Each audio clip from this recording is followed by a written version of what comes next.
Yo, welcome back for another video. So today I'm going to take the time to demonstrate how to ride a skate park. So there's a few fundamental things in order to ride or just be able to flow a skate park.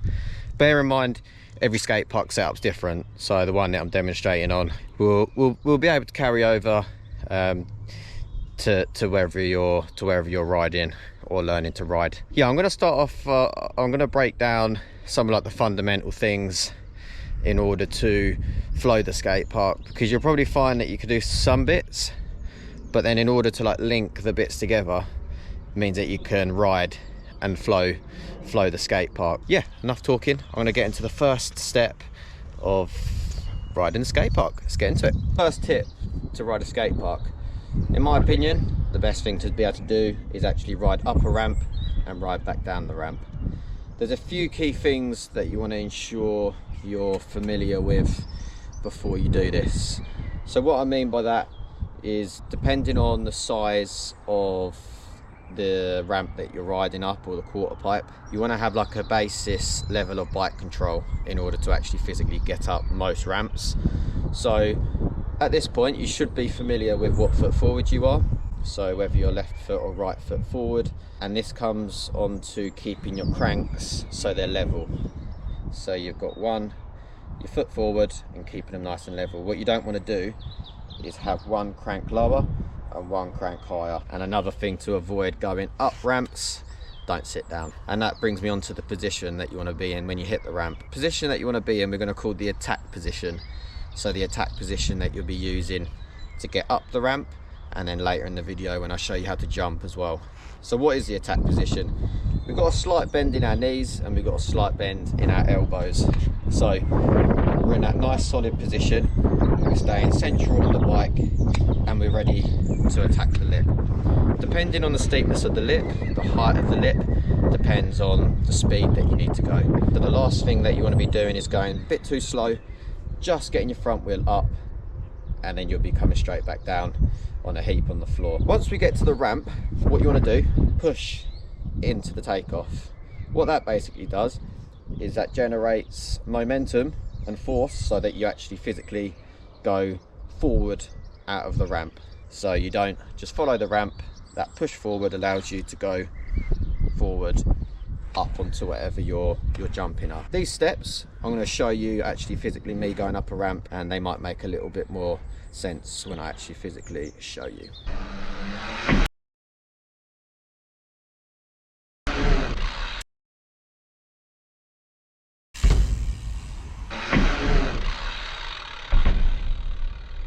So we can now ride up a ramp. Now we want to be able to get down the ramp as well. So whether you're going into a flat bank or whether you're dropping into a quarter pipe, the same principles apply in order to drop in. And there's a few tips I'm going to show you which are good to get into a habit of. Like what I was saying with your cranks, you want to keep your cranks nice and flat. You want to keep them level. Make sure they're never 1 foot lower, 1 foot higher, especially when you're dropping in. And you want to be up on your pedals before we drop in, and we're going back to that attack position. Pedals nice and flat, and we're into that attack position. Another thing you want to get into a habit of is dropping in at a 45-degree angle. So what I mean by that is, rather than dropping in so you're coming in straight, because if you see there's not a lot of clearance on the sprocket there if you're dropping in straight, you want to come in at an angle. And basically what that allows you to do is have more clearance from your sprocket as you drop in. So like I say, that's roughly a 45-degree angle, like what I'm at now is where you want to be dropping in at. I'm just going to demonstrate whilst I'm here why it's important to keep them cranks nice and flat, because as you drop in, if your cranks aren't flat, as you can see there's contact on the coping, contact on the ramp, and that's going to dig in, and you're literally going to end up biggest face plant of your life down on the floor there. Right, I'm going to show you a drop in now. All the steps that I just mentioned: level cranks, up into the pedals, room, 45-degree angle.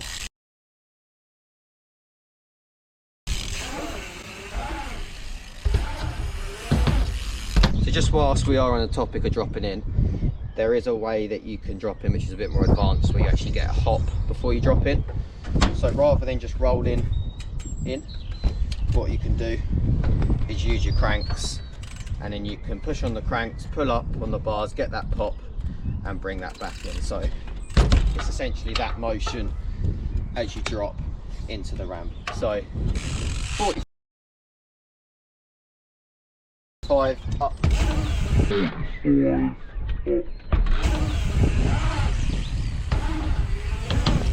The next step to being able to fly a skate park, you want to learn how to air a quarter pipe. But before we learn how to do this, there are a few things that you need to consider before you learn how to turn around or air a quarter pipe. And the first thing is what way are you actually going to air the quarter pipe? So obviously you can air right or you can air left.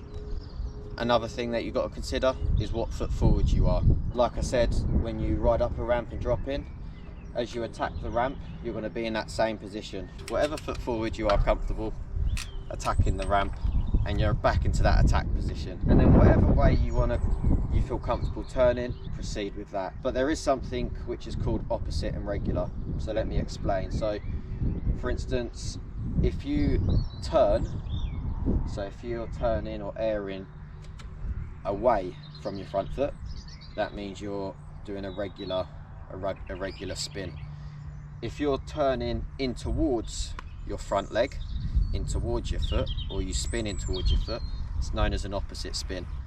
So you want to attack the quarter pipe, and to start with, what you don't want to do is start turning too sharp on the quarter pipe. So as soon as you come up, gradual turn around, and you want to keep that grip. Problems start happening if we're turning and then we start turning too sharp, because your bars are going to come in and you're going to do something known as a jackknife, which is where your front wheel digs, and again you're going to end up as a heap on that floor. So determine what way you want to turn on the quarter pipe.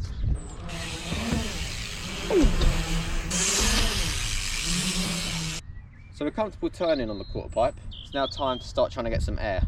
You want to be applying the same tips on what you've been doing just to turn around. This time you want to start learning how to pop. So what you want to be doing is generating a pop in order to get that air. A split second where your front wheel comes up first, followed by your back wheel. And how does this come about? As you're turning, you want to be in that same position as you would be turning on the ramp, pulling on the front of the bike, curling your toes around the pedals so that you can control and pop the back of the bike up, leaning in towards the ramp, keeping that wheel at that angle like you have been as you're turning. And you actually find that when you air, it's not really a 180-degree turn, it's actually a little less. You can do it actually a lot less, as long as your wheel and your body weight is facing the flow of the ramp, so down the ramp. So make sure that wheel is flowing the same way as the ramp. So let me just demonstrate the pop quickly. So with the front of the bike, you can get that pull up on the front. On the back, wrap the pedals around, and we can bring that back up from there. Right, let me demonstrate an air.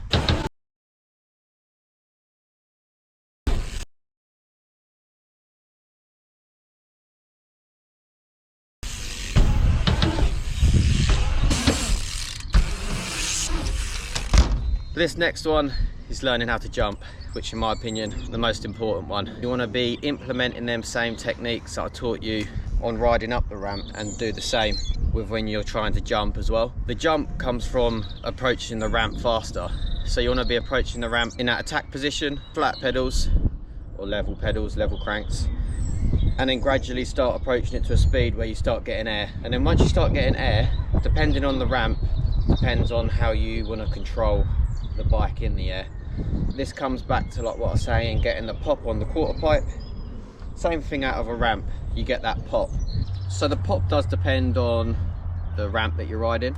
So if it's a steep ramp, you don't need to pop quite so much, because that steepness of the ramp carries your front and your back up more for you.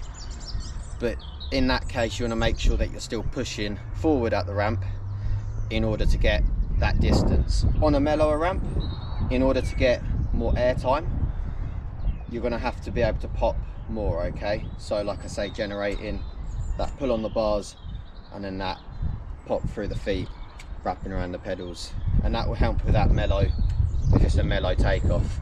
Mellow takeoffs want to send you further, steep takeoffs want to send you up. So, but whatever jump box you learn on, or whatever jump you learn on, you want to just build up. Don't go too mad straight away and think that you've got to clear like the whole box straight away. Slowly build up that speed, slowly build up how comfortable you're feeling in the air. With that patience and the consistency, you'll find that your ability to jump will be increasing, your confidence will be increasing, and then next thing you know, you can clear the jump box, okay? But it does just take a bit of time. So to start with, I'm just going to demonstrate how you can build up.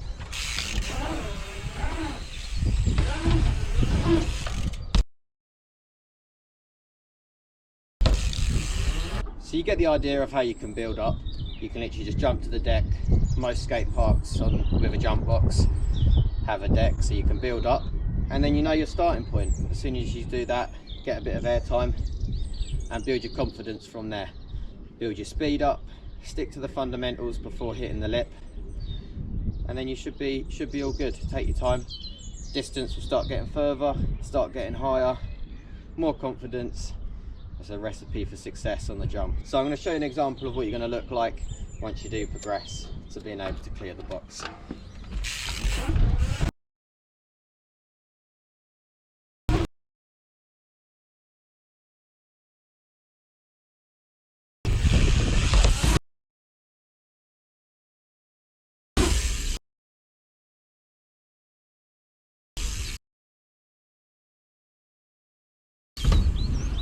So they're the fundamental steps really in order to ride any skate park.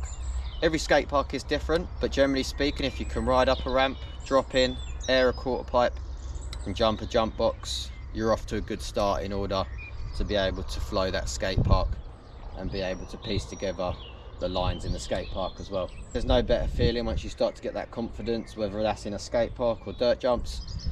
Being able to flow is the best feeling. Rightio. So I'm going to leave that video there. Hope you guys enjoyed it. Be patient, be consistent, and I'll see you guys in the next video.